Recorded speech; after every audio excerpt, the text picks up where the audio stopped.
Did you know that one of Rome's most famous statues is only here because of a mistake? Here at the Capitoline Museums, standing on the hill just above the Roman Forum, the sculptures look timeless.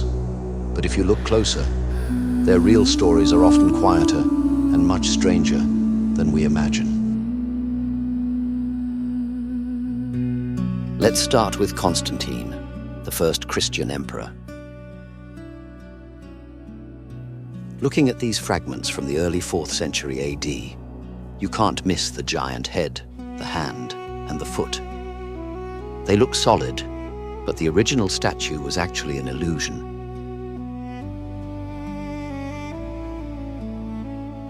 Only the outer parts were marble. The body was likely just wood and brick.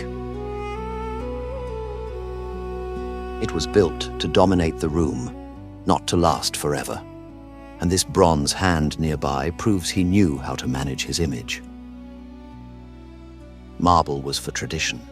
Bronze was for mass production across the empire. But the real miracle of survival is right here. This bronze equestrian statue of Marcus Aurelius, made between AD 161 and 180, is the only one of its kind from ancient Rome that wasn't melted down. Why? Because medieval Christians thought it was Constantine. That simple case of mistaken identity is the only reason this masterpiece still exists today.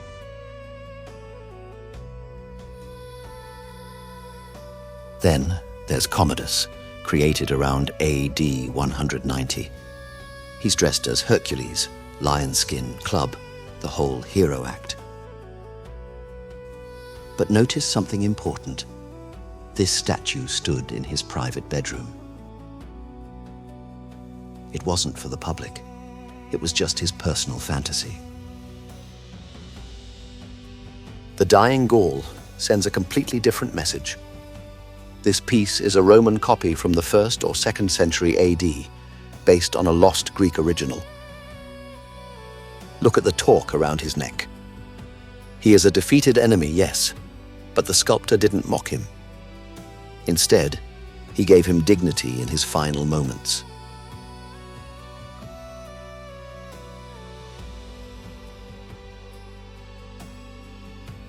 Not everything here is about emperors, though. The spinario, dating back to the 1st century BC, shows a boy simply pulling a thorn from his foot.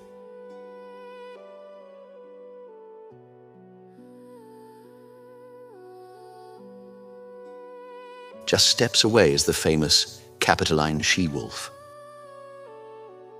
We tend to think of this as ancient, but the wolf is likely medieval. Cast between AD 1000 and 1300, while the twins were added much later, in the 15th century. Yet, despite not being fully ancient, it became the most recognizable image of Rome's origin myth. But when you walk into the portrait rooms, filled with rulers from the 2nd and 3rd centuries, the mood changes.